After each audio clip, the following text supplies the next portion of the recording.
بسم اللہ الرحمن الرحیم۔ خواتین و حضرات، بے شک یہ دنیا امتحان کی جگہ ہے اور جنت انعام کی جگہ ہے۔ جہاں جنت میں مقیم لوگوں کو بے شمار نعمتوں اور انعامات سے نوازا جائے گا، لیکن سوال یہ پیدا ہوتا ہے کہ جنت میں جنتیوں کو سب سے بڑی نعمت کون سی دی جائے گی، اور کیا وہاں نیک لوگ اللہ تعالیٰ کا دیدار کر سکیں گے؟ اس کے ساتھ ساتھ یہ سوال بھی کیا جاتا ہے کہ کیا اس دنیا میں رہتے ہوئے اللہ تعالیٰ کا دیدار کیا جا سکتا ہے؟ آج کی ہماری یہ ویڈیو انہی سوالات کے گرد گھومتی ہے، اور یقیناً یہ ویڈیو آپ کے لیے علم کا باعث بنے گی۔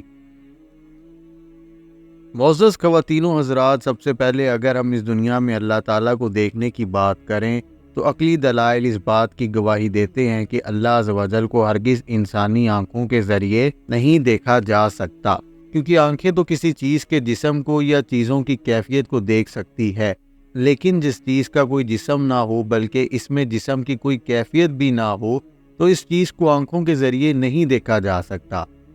اس بات کی دلیل یہ ہے کہ حضرت موسیٰ علیہ السلام نے جب اللہ تعالیٰ سے اپنے دیدار کی درخواست کی کہ اے اللہ میں آپ کو دیکھنا چاہتا ہوں، اس وقت اللہ تعالیٰ نے حضرت موسیٰ علیہ السلام سے فرمایا کہ اے موسیٰ، تم مجھے ہرگز نہیں دیکھ سکتے۔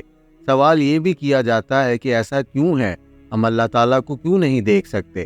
تو اس حوالے سے علماء کرام کا کہنا ہے کہ چونکہ یہ دنیا انسانوں کے لیے امتحان ہے، اور اگر اللہ تعالیٰ اپنے تمام حجاب ہٹا کر اس دنیا میں ظاہر ہو جائے تو کوئی بھی کافر نہیں رہے گا، بلکہ سب کے سب ایمان لے آئیں گے، مگر جو شخص اسے بغیر دیکھے ایمان لایا وہی تو کامیاب رہا۔ دوستو، اب اگر ہم روز قیامت یا جنت میں اللہ تعالیٰ کے دیدار کی بات کریں تو اس حوالے سے ہمیں بہت سی حدیثیں دیکھنے کو ملتی ہیں، جیسا کہ حضرت ابو ہریرہ رضی اللہ تعالیٰ عنہ سے روایت ہے کہ ایک دفعہ کچھ لوگوں نے رسول اللہ صلی اللہ علیہ وآلہ وسلم سے عرض کیا کہ اے اللہ کے رسول، کیا ہم قیامت کے دن اپنے پروردگار کو دیکھیں گے؟ تو رسول پاک صلی اللہ علیہ وآلہ وسلم نے فرمایا کہ کیا تمہیں 14ویں رات کے چاند کو دیکھنے میں دشواری پیش آتی ہے؟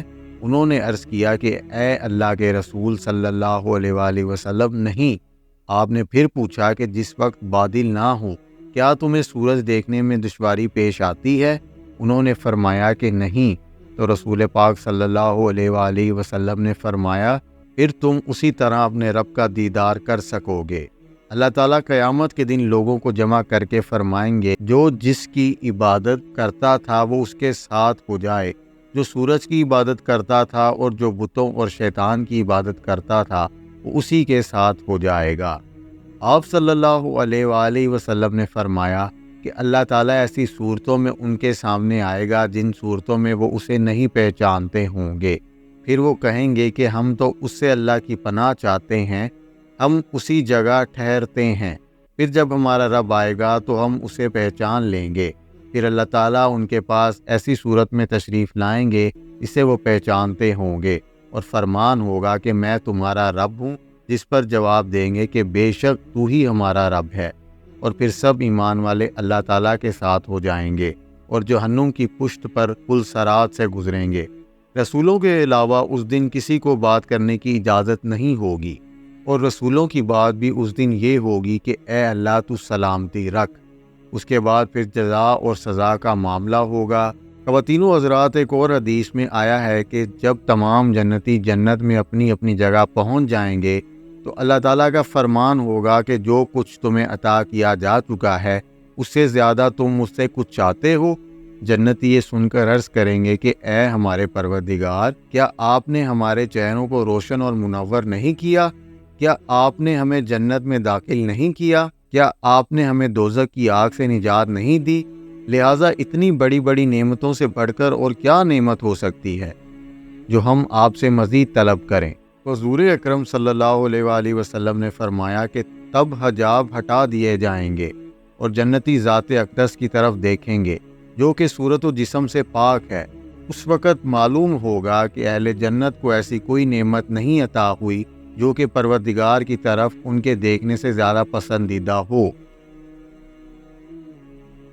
اسی طرح آپ صلی اللہ علیہ وآلہ وسلم نے فرمایا کہ جو پہلا گروہ جنت میں داخل ہوگا ان کا چہرہ 14ویں رات کے چاند کی طرح چمک رہا ہوگا، ان کے برتن سونے کے ہوں گے اور کنگے سونے اور چاندی کے ہوں گے۔ ان کا پسینہ مشک کی طرح خوشبودار ہوگا۔